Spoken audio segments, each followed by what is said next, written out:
ఒకటి శిశుపాలుని జననం మరియు శాపం. శిశుపాలు చెదిరాజు దమఘోషుడు, తల్లి శృతదేవి. పుట్టినప్పుడు శిశుపాలునికి 3 కన్నులు 4 చేతులు ఉండేవి. దీన్ని చూసి అందరూ భయపడ్డారు. అప్పుడు ఒక ఆకాశవాణి వినిపించింది, ఈ బిడ్డకు పుట్టిన లోపల 3 సార్లు మాత్రమే క్షమించే వ్యక్తి చేత మృతి సంభవిస్తుంది అని. ఆ వ్యక్తి ఎవరో చూడటానికి శృతదేవి తన బంధువులందరినీ పిలిచింది.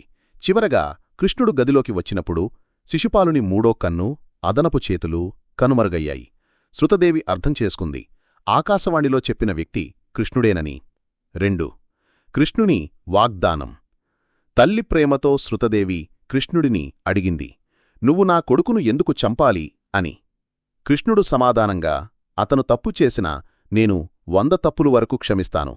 కాని ఆ తరువాత అతను తప్పు చేస్తే ధర్మం కోసం నేనే అతని ప్రాణాలు తీస్తాను అని వాగ్దానమిచ్చాడు. ఈ మాటతో శిశుపాలుని భవిష్యత్తు నిర్ణయమైంది.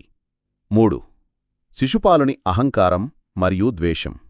పెరిగే కొద్దీ శిశుపాలు దర్పం, క్రూరత్వం పెంచుకున్నాడు. కృష్ణుడి, పాండవులపై ద్వేషం పెంచుకున్నాడు. ధర్మాన్ని కించపరచడం, ఇతరులను అవమానించడం అతని అలవాటుగా మారింది. కృష్ణుడిచ్చిన 100 తప్పుల క్షమాభిక్ష కూడా అతనికి తెలుసు కాబట్టి ఎన్ని తప్పులు చేసినా తాను బ్రతుకుతానని అతనికి విశ్వాసం వచ్చింది. 4 రాజసూయ యాగంలో అవమానం. యుధిష్ఠిరుడు రాజసూయ యాగం చేసినప్పుడు అగ్రపూజ కోసం కృష్ణుణ్ణి ఎంపిక చేశారు. ఈ నిర్ణయం వినగానే శిశుపాలు ఆగ్రహంతో మండిపోయాడు. సభ మధ్యలో కృష్ణుణ్ణి, పాండవులను, భీష్ముడిని దూషించాడు. అవమానాలు, తిట్లు వరుసగా విసిరాడు.